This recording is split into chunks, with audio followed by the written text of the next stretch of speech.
Hi, it's Fraser here. Before we get into this week's show, I just wanted to let you know about a very exciting event that we've got coming up at Spiked.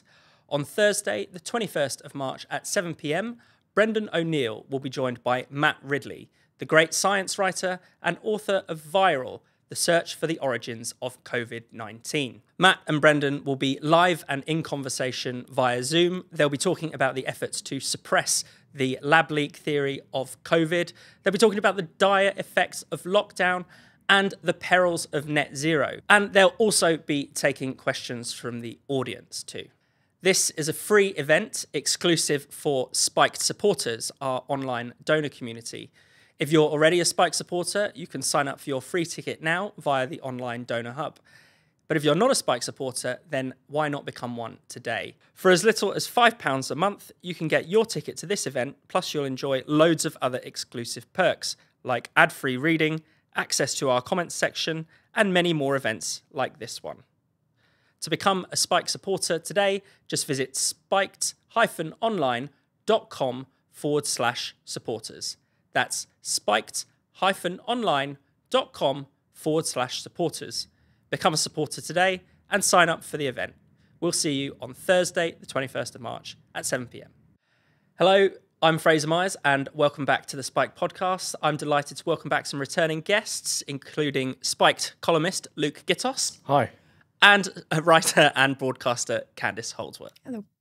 Coming up on today's show, we'll be discussing the WPATH Files and whether trans is one of the great medical scandals of our time.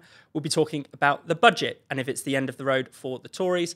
And we'll be talking about the Trump-Biden rematch in the US presidential elections. Now, if you're watching us on YouTube, be sure to give this video a like, click subscribe, and also click the bell, because that really helps out the channel and you'll never miss an episode.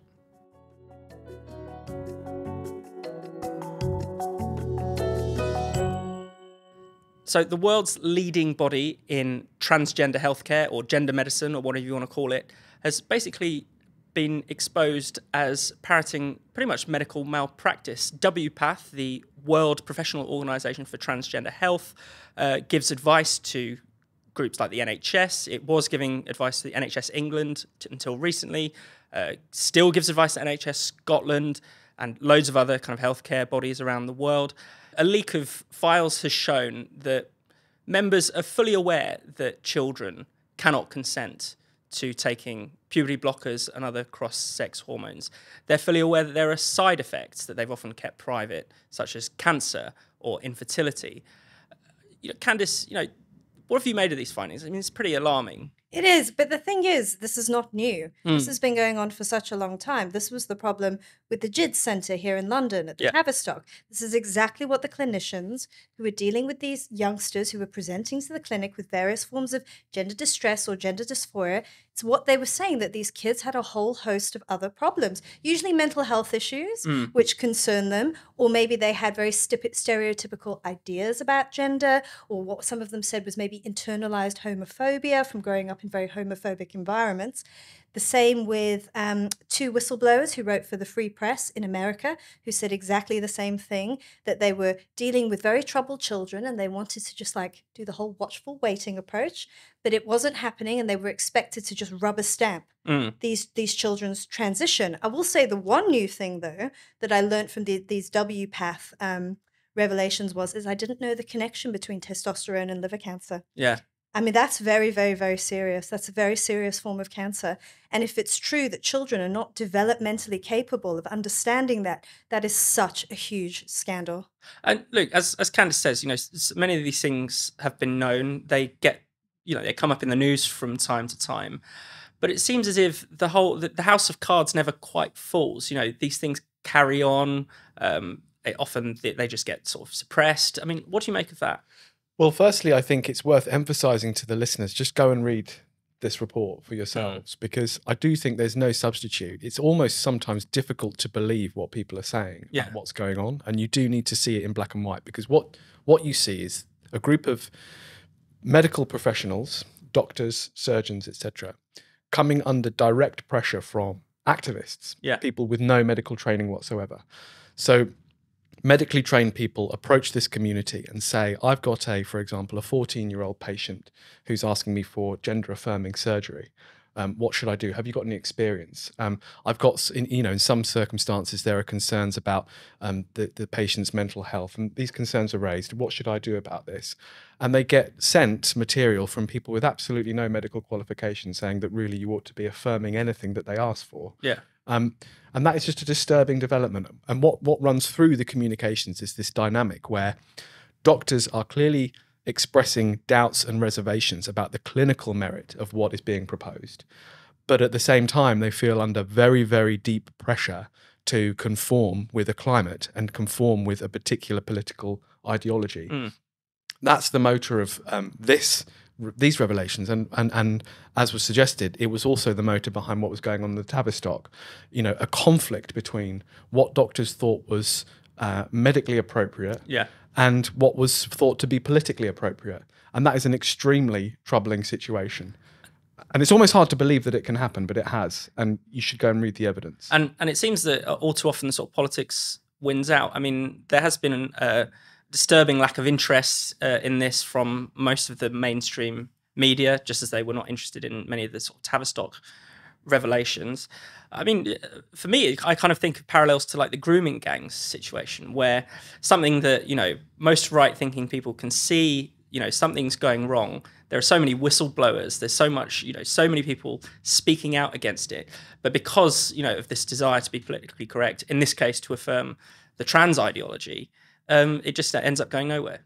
Yes, and as well, it's also, very similar group of children as well. Troubled children, children who maybe don't have people to advocate for them. They don't necessarily have a voice.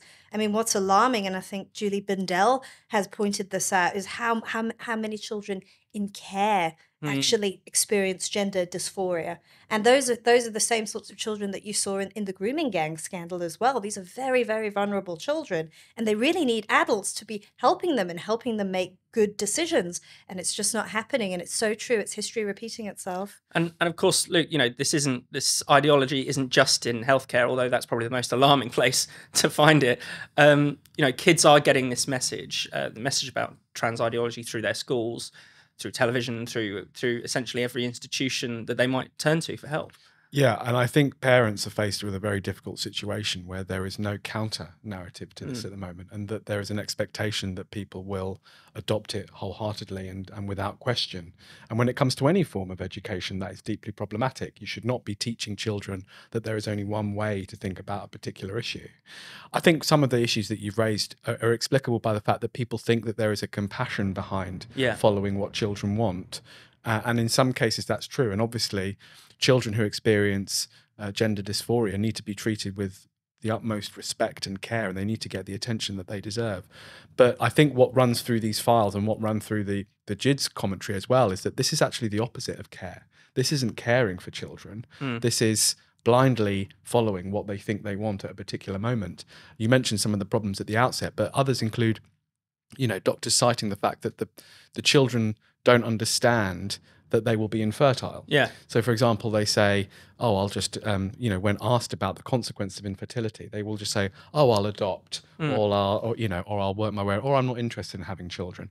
And it was always this very short, as children and teenagers are, a very short-sighted response to get what they think that they want at that moment. But it's not caring for them to say, "Fine, that all sounds okay. We'll give you a treatment that renders you infertile." That's not caring for children in the way that we should be. And that's where I think the idea that this is compassionate completely falls down. Yeah, definitely. Candice? I just wanted to make one point as well. I mean, you do get the clinicians who do sort of go through the whole watchful waiting process with children who are experiencing gender dysphoria, where they sort of, deal with them very seriously and they take their distress seriously and they don't dismiss it. But they have been set upon by activists like Kenneth Zucker, the clinician in Toronto, who sort of pioneered that method. And what he found is that a lot of them do grow out of it developmentally. Yeah. You just give them a couple of years, because when you're an adolescent, 1 or 2 years is massive. That's huge in your life. But he was shut down. His method was shut down. And instead, we've just got the dominance of this gender-affirming care, and it's not really meeting any serious challenge. And of course, there is a danger that still, currently the UK government and other governments are considering a ban on what they call conversion therapy. Now, a lot of people, where this relates to gender identity, many people are rightly worried that this means essentially if you go away from that sort of affirmation path, you could be considered or accused of converting someone out of a trans identity. So, even as these revelations come out, we're still perhaps no closer to defeating this pernicious idea. I think we have come back. There was a private member's bill through Parliament that was defeated, I think, in the last couple of weeks, which would have effectively criminalised trying to persuade people away from this kind of surgery. So thankfully, it looks like we've got through that for the moment. But we are constantly at risk of, you're right. So the other thing that you see in these documents is doctors being worried of being accused of engaging in conversion therapy, as though offering up an alternative to what the children are asking for would amount to some sort of abuse or as you say, conversion therapy. And when we are about to have a Labour government, if all things are to be believed, and it wouldn't be surprising if something like this rears its head again in the context of a Labour government. The idea that trying to present an alternative point of view amounts to conversion therapy, which should, if not be criminalised, then at least highly discouraged. I should also point out, it is still the position of the current Tory government that we should ban trans conversion therapy. It's just they haven't quite got the bill together yet. And so other MPs have sort of jumped the gun.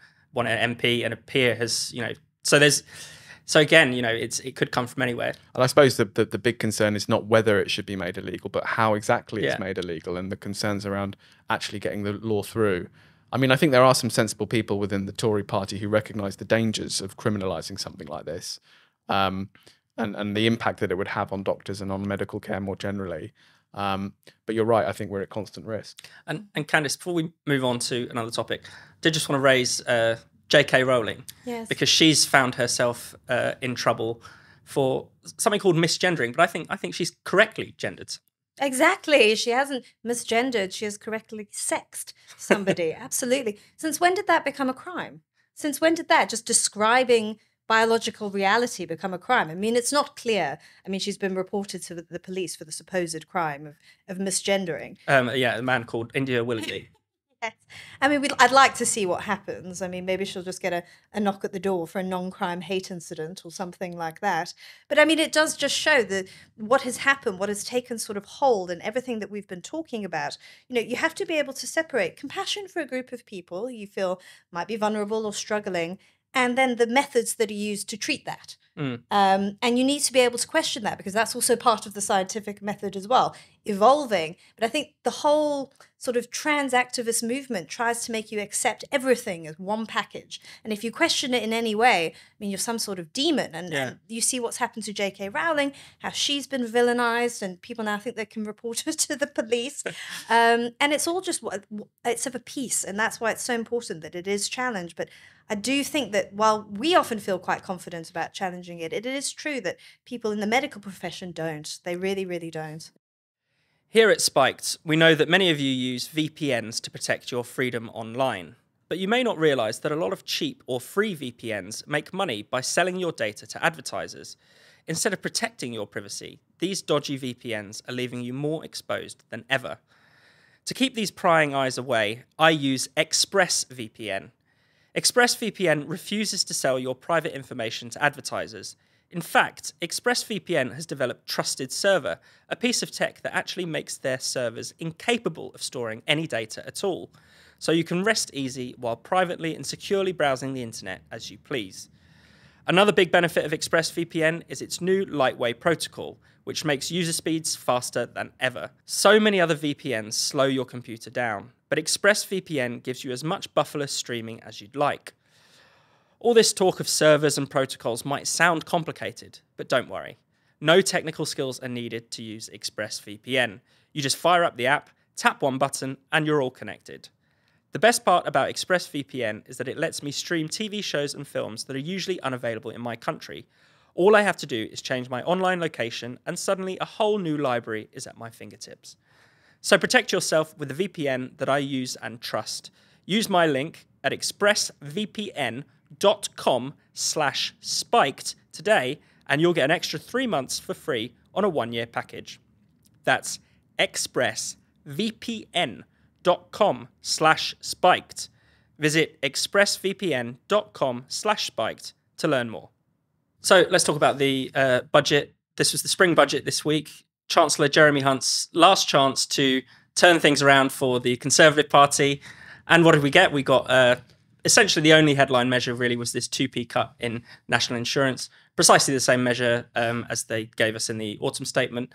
I mean, Luke, at this stage, do you think the Tories just have a death wish? I mean, they don't seem to even be trying to win anyone over. Well, all the reporting suggests they've given up and are coasting towards what they know is going to be an electoral defeat. That might be some reason why the budget was so underwhelming. He did, of course, take some of the wind out of Labour sails by abolishing the non-dom status, which was a key Labour policy. And pays for all of their policies. Exactly right. From breakfast clubs to toothbrushing classes. Exactly. So you think maybe there is some real politic going on there. I think it's worth remembering that worth noting the absence of lockdown in the discussion of our economy. All of the measures introduced by Jeremy Hunt were necessary or explicable by reference to the lockdown. So tax, obviously, personal tax went up during the course of the lockdown. Our tax intake went down, and then so now we are facing the consequences of having very high tax that he's now able to knock some off. His vaunted public sector productivity plan. He was on the radio this morning explaining that the need for this plan was because productivity went down in the course of the lockdown. Yeah. So, you know, this is we are still living in, and of course, the lockdown was the greatest economic intervention in ever, arguably, or at least in many decades. So the fact that there is just no discussion of that of the ongoing impact there, I think, is worth noting.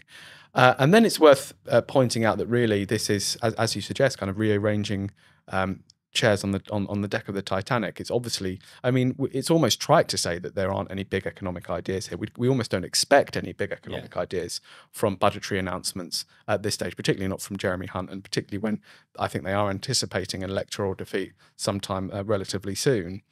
But the true scale of the lack of ambition here is quite staggering. I mean, even this morning, Jeremy Hunt is now saying that the cut in national insurance will be funded by an increase in income tax. So it's literally just moving two numbers around. Yeah. And of course, it does nothing to reckon with the colossal economic problems that most households are facing. You know, we could talk about the impact of the mortgage crisis brought on by the markets in the aftermath of Liz Truss's unfunded budgetary commitments. But households are struggling immensely, and the idea that this is going to do anything to fix that is for the birds, I think. And just worth also mentioning another impact of the lockdown is worklessness and unemployment. So we have an unbelievably high, over 1 million people out of work. And I don't even think anyone can explain how the cut in national insurance will get people back into work. Yeah. I can't, that was the purported explanation, that we need to fix part of this worklessness problem, and we'll do that by cutting national insurance. But I don't quite get the rationale. I've not seen anyone sensibly explain how that will happen. It gives you a tiny bit more on your pay packet, but actually, when you see a job advertised, you see it pre-tax anyway, so it doesn't make any sense and incentive.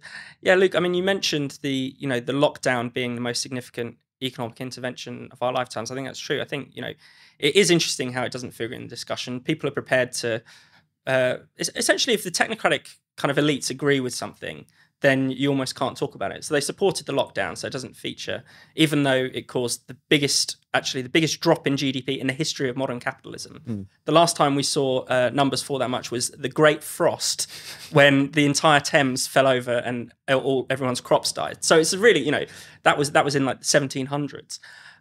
Hugely significant event that is now sort of airbrushed from national life. We don't talk about net zero and how that has pushed up energy bills. We can talk about, they're comfortable talking about the war in Ukraine and global gas prices, but the underlying thing is that since the Climate Change Act of 2005, energy prices for industry in particular has just gone up and up and up and up. Terrible constraint on our economy that we're just not allowed to talk about or it's not really part of the discussion because the experts or the elites kind of agree with it.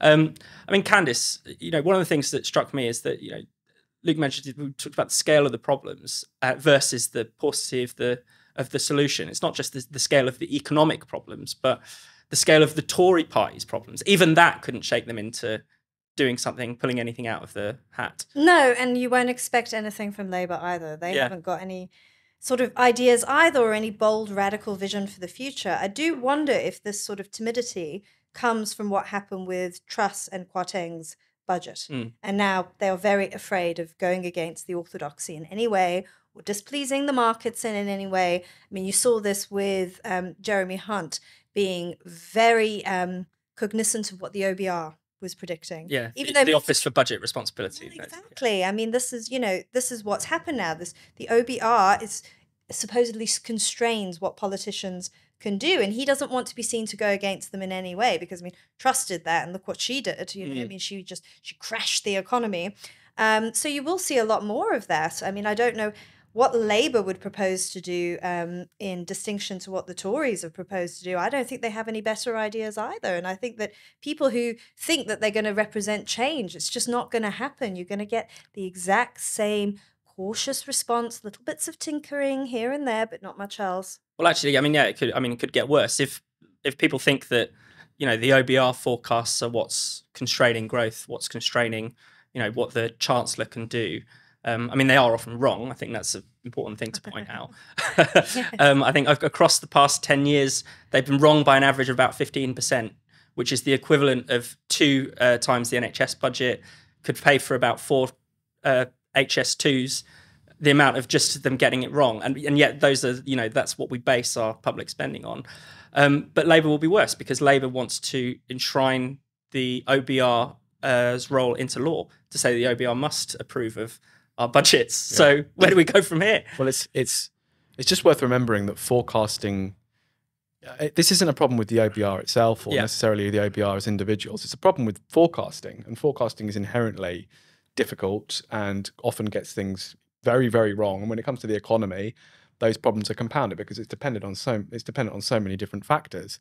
So it is mad when we talk about things like fiscal headroom. And I didn't know what fiscal headroom was until I looked it up. And it's the amount effectively that the OBR decides that we've got to play with based on their own forecasts. Yeah. But making decisions on that basis is mad, because those forecasts are so vulnerable to change, and it doesn't permit long-term thinking. It doesn't allow for, you know, investment now for, say, that will yield in 10, 15, 20 years' time. It doesn't proceed on that basis. It proceeds more on a very narrow view of what is possible.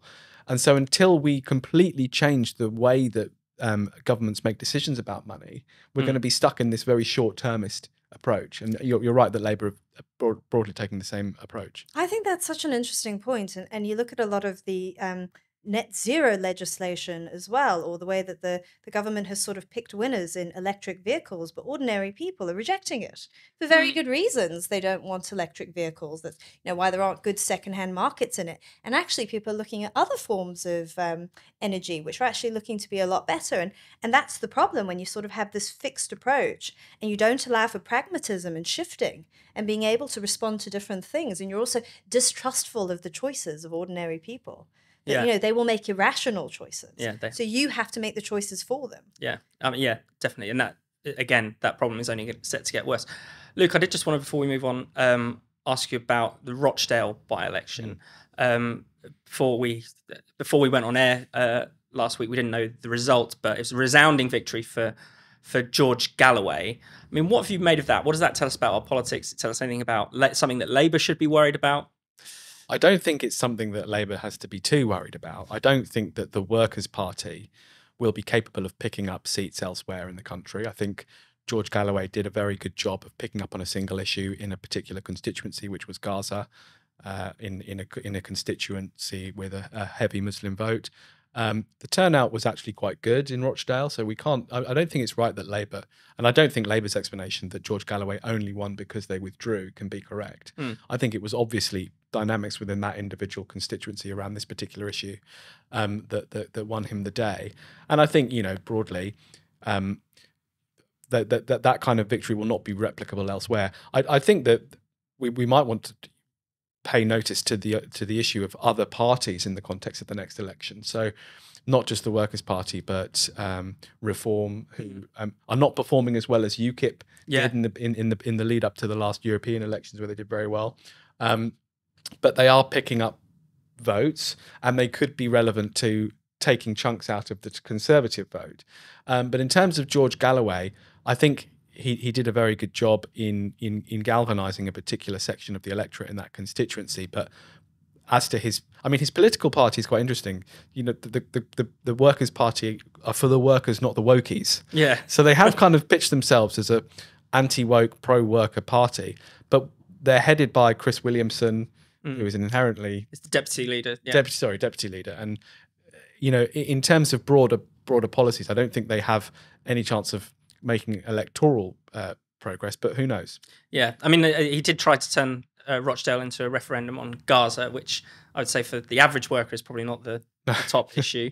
I don't know if people saw the 2 letters that he wrote. It's really alarming. Yeah. One, very clearly addressed to Muslim voters, addressed in terms as members of the Ummah, and then the other addressed to presumably non-Muslim white working class voters, saying, "Make Rochdale great again. I know what a woman is. I'm not woke." Yeah, this is the line he tries to straddle, isn't it? Yeah. And I think he's just a clever electoral politician. I also think he's obviously a good orator, and I do think there is some merit to say that he is a politician in that with some ideas, and I do think people are drawn to him because he speaks his mind and is openly anti-establishment, but his views on all sorts of issues are completely backward. Yeah, starting with Gaza, and I think you're right to say that he tries to be lots of different things to different people. Yeah, definitely. And do you want to add anything on that? I was going to say, maybe we shouldn't read too much into it. I've read a lot of pieces saying that this is the start of sectarian politics. But I've seen this pattern with George Galloway before, and he's been elected in this way before. And, maybe this time is different. I don't know. We'll have to see. I don't have a crystal ball. But I think what's happened with him in the past is he's been able to get himself elected on these sort of issues, these international issues, and really use them.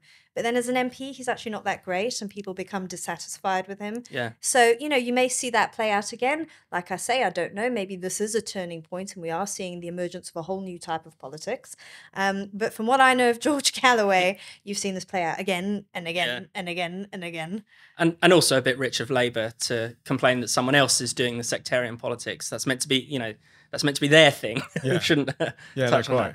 I think it's also worth pointing out how vile it is that George Galloway has come out so regularly and compared what's happening in Gaza to the Holocaust. Yeah. It's probably perhaps a bit too big of a discussion to get into now, but it's like he knows the buttons to push in the most offensive kind of way. What is happening in Gaza is absolutely appalling and awful, but it's not the Holocaust. It's not comparable to the Holocaust, and I don't think it's comparable to a genocide. But I think he knows that is a way of driving that level of sectarianism. So I think Candice is right that we shouldn't read too much into the sectarian impact of his election, but I do think he knows about sectarianism and he's unafraid to engage with it. We all know that we should be building healthier habits, but it's so much easier said than done. There are only so many hours in the day, and sticking to big lifestyle changes can be really difficult. To make living well less of a challenge, I've started drinking AG1. AG1 is the most convenient daily nutrition supplement on the market. Just 1 scoop contains 70 high-quality ingredients, all designed to meet your baseline nutritional needs. I've started drinking AG1 first thing in the morning with my coffee, and it feels great starting my day by prioritising my health. AG1 contains a broad spectrum of high-impact vitamins and nutrients. Some, like vitamin C and zinc, protect your immune system. Others will help keep you sharp and focused throughout the day, so you can stay alert without the highs and lows of caffeine. Another great benefit of AG1 is how much it's reduced my stress levels. Keeping balanced and clear-headed has never really been easier. Tackling the challenges of the day no longer seems so daunting. The biggest benefit of AG1, though, is that it all adds up. The more you use it, the bigger the long-term benefits will be for both your physical health and your state of mind. And with AG1's commitment to constant research and development, your morning scoop will keep getting better. So, if you want to take ownership of your health, try AG1 and get a free 1-year supply of vitamin D and 5 free AG1 travel packs with your first purchase. Just go to drinkag1.com/spiked. That's drinkag1.com/spiked. Check it out. So as of this week, it's basically 99% certain that it will be the rematch nobody wanted in the next presidential election. Donald Trump and Joe Biden won very convincingly in all of their primaries on Super Tuesday. Nikki Haley, the only challenger left to Donald Trump, has pulled out. So we're looking at him being confirmed as the Republican candidate officially next week. Joe Biden also did well. A few protest votes against Gaza against him, but nothing even close to stopping him running for the next election. Look, another thing happened this week ahead of Super Tuesday, which was the Supreme Court decision that said that Colorado was not allowed to block Trump from the ballot. I mean, these legal issues have, kind of clouded over this campaign for the whole time, in no other election before. But do you want to just explain this particular? Yeah, sure. Challenge? So the state of Colorado obviously has its own court system, which is separate to the federal system, the federal court system, and the Colorado Supreme Court found that because Trump had engaged in an insurrection in connection with his activities on January the 6th, the storming of the Capitol building, that he was prevented from running for office on the basis of the 14th Amendment. The 14th Amendment prohibits anyone from running for office who is, as I say, engaged in any insurrection or supported a foreign army. A sort of Civil War era. Exactly, yeah. It was introduced into the Constitution in order to prevent those who had engaged in the Confederacy from immediately running for public office. The thought was that you would have effectively an unfunctional government if you had it stacked with people who didn't believe in the government to begin with. Yeah. So the Colorado State Court said that he was prevented from being on the ballot. I don't think any legal scholar thought that would, or American legal scholar thought that would stand the test of the Supreme Court, and it didn't. The Supreme Court unanimously said that the Colorado decision was wrong, that the state had no power to declare Trump to be an insurrectionist based on the allegations in relation to January the 6th. They had no power to remove him from the ballot, so they ordered that be quashed, and he is now on the ballot in Colorado. That's definitely a good thing, because had the Supreme Court not found that would have effectively skewed the American election in favor of Joe Biden, and that would have disrupted faith in American democracy for millions of people, and that would have been a disaster. So the right legal result has come about. But of course, Trump is not out of the woods. He still faces criminal charges in connection with January the 6th, and that case will take its course. There are some people that think it's a load of rubbish. Some people think it's stronger. We'll wait and see. And of course, there's other criminal charges against him as well. But at least we now know he's likely to be a candidate who legally can fight this election. Yeah. Even if he has to do it from a jail cell. Even if he has to do it from jail, and he probably could still do it. But one of the things with the legal challenges is that it seemed as if, if you cast your mind back not that long ago, Trump maybe wasn't necessarily the obvious contender. People did think that someone like Ron DeSantis, for instance, would have a chance. But it seems as if the legal challenges have actually boosted his profile, certainly boosted his support among Republicans, and people, boosted the fervor of the Trump fans. I mean, hasn't it just made him seem like he's the more authentic anti-establishment candidate? Isn't it? It's legally wrong, this particular challenge, you said, Luke, but also it's just politically dense to have gone after him in this way. It's politically stupid because it's entirely plays to his narrative that he's being shut down by the establishment, that they're scared of taking him on electorally, and that they are out to get him at any cost. It's also right to point out that many of these cases are slightly hypocritical, because a lot of the things, when it comes to, for example, classified documents, the things that are alleged against him have been alleged against other political leaders. For example, we all remember Hillary Clinton's private email account, and prosecutors and those in power have taken a soft approach. So he's right to point out those hypocrisies, and that all gives him a very powerful narrative to say that they don't want to fight him in the ballot box. Yeah. And Candice, one of the big talking points in the US in recent weeks has been Trump's growing support among ethnic minority voters. Now, a lot of progressives will think, how on earth can this happen? Trump is a racist, but also they're supposed to vote for us. We're the ones who care about ethnic minority issues. I mean, what have you made of that? Yeah, I find it really interesting. It just shows that, Trump does appeal to people in a number of different ways. I mean, the way that he won the 2016 election was actually by appealing to very specific concerns in places like Michigan, which were actually class concerns. And that's the way he won that election. And I think that's what he does. It's sort of, he transcends a lot of those racial politics, and he appeals to people on a broader level, which is something his opponents would never, ever, ever admit. But I think we saw that in the 2016 election and the 2020 election, that he had started growing his support amongst ethnic minorities who are often, disproportionately poorer and are struggling and having a tougher time. So that makes sense. And I think that that's something that his opponents have always failed to grasp, because I think the way that they always portray Trump is just as this unique evil. This unique evil who is doing something terrible to the democratic process. And that's why they often use the law to bypass it. And, people couldn't have possibly voted for him because they have rational reasons for doing so. It's because he's tricked them somehow. Or there's been election meddling. And that's the sort of narrative that they spin for themselves. And I think that it means that they actually are slightly out of touch with the voters that they want to reach. Luke, how would you account for sort of Biden's failing support? Because he did do very well in the 2020 election. He did win back actually quite a lot of those working class Trump supporters, the kind of people who, voted for Obama and then switched to Trump. Some of them switched back to Biden. But again, it seems to have not gone that well. Yeah, I think it's worth emphasizing that his problem is not on the Gaza issue necessarily. It's a fringe concern. And Trump is taking kind of mainstream, middle of the road voters away from Biden. And that's got to be a massive concern for him, because it's not the fringe left that's causing his problems. I think there is a genuine concern about his ability to run a country, given his pretty consistent gaffes and the impression that I think is now seeping into popular culture that he is incapable of doing the job. I think there's also a widespread despondency about the nature of as you say, the rematch that no one wanted. And I think when you're faced with these two individuals, I guess Trump just comes up as more dynamic and more engaged and perhaps even more capable.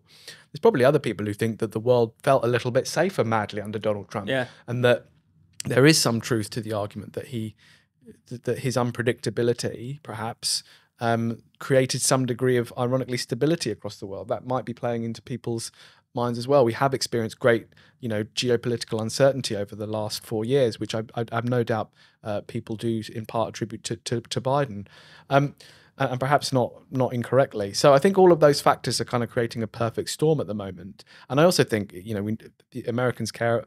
One of the principal dividing lines will be immigration. And, America has an immigration problem at the moment, a serious debate around the paucity of their borders. And I think Biden is seen to be soft on that. And Trump is exploiting that to the best extent that he can. Thank you so much for watching the Spiked podcast. We'll be back next Friday. If you hit subscribe and click the bell, you'll never miss an episode. And in the meantime, why not check out all of Spiked's other videos and podcasts on this channel? And for more Spiked content, find us at spiked-online.com.